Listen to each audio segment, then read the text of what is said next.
Welcome back to the English Scholar Online Camp. This video is the official part 1 of our series in Fundamentals of Grammar and Punctuation. There are basically 8 parts of speech: noun, pronoun, verb, adverb, adjective, conjunctions, prepositions, and interjections.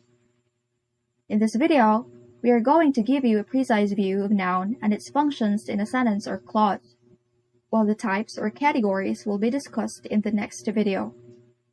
If you have not subscribed to our channel yet, please don't forget to do so for notifications when we upload new videos. Noun is the simplest among the parts of speech. They are used to identify or name a person, place, thing, or idea. Nouns like cat, Brittany, grass, love, compassion, New York are just some of the many examples of nouns. Nouns can function as the subject in a clause or sentence, an object of a verb, direct or indirect, or an object of a preposition. Let's have noun as the subject of a clause or sentence. This means that the noun as a subject in a sentence or clause is the person or thing doing, performing, or controlling the action of the verb, and also answers the question, who or what is the sentence about? For example, Ted reads. Ted is a noun, and Ted here is our subject, because Ted is the one doing the action. And it also answers the question, who is the sentence about? Next, noun as an object of a verb. Nouns as objects of a verb have 3 grammatical roles. Let's have letter A. Nouns as direct objects. Direct objects are the nouns receiving the action of the verb in a sentence or clause. For example, Ted reads a book. Both Ted and book here are our nouns.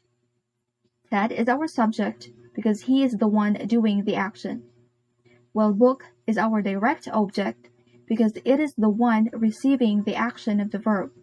In short, it is the one being acted upon, and answers the question, what does Ted read? It's the book. Letter B. Nouns as indirect objects.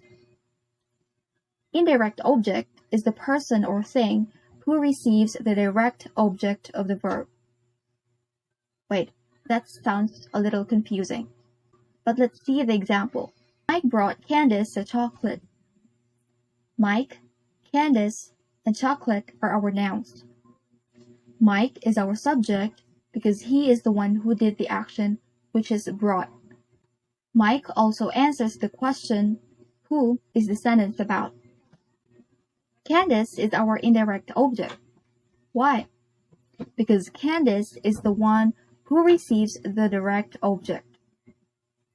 Candace, being in the second list of nouns, does not make her the direct object. If you analyze, she may receive the chocolate Mike brought, but she is not the one who was acted upon. It was the chocolate. So, chocolate is our direct object because it is the one which receives the action of the verb, and it answers the question, what did Mike bring? That was the chocolate. So, Mike is our subject, Candace is our indirect object, and the chocolate is our direct object, or the one being acted upon.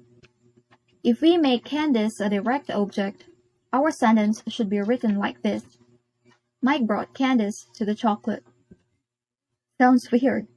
We do not want that. Let's move on to the third major function, nouns as objects of preposition. This means that nouns are used after prepositions to create prepositional phrases. When a noun is part of a prepositional phrase, it is known as the object of the preposition. For example, Meredith sat on the chair. Meredith and the chair here are our nouns. Meredith is our subject because she's the one doing the action and answers the question, who or what the sentence is about. Chair here is our object of preposition, on which makes the prepositional phrase, on the chair. Another example. Brenda is looking for work. Brenda is our subject, while work is the object of preposition for, which makes the prepositional phrase for work. That's all for the three major functions or roles of nouns. Now that we know the functions of nouns, it is time for us to uncover the types of noun, and those will be discussed in the next video. We hope you learned something. Thank you so much for watching and see you next time.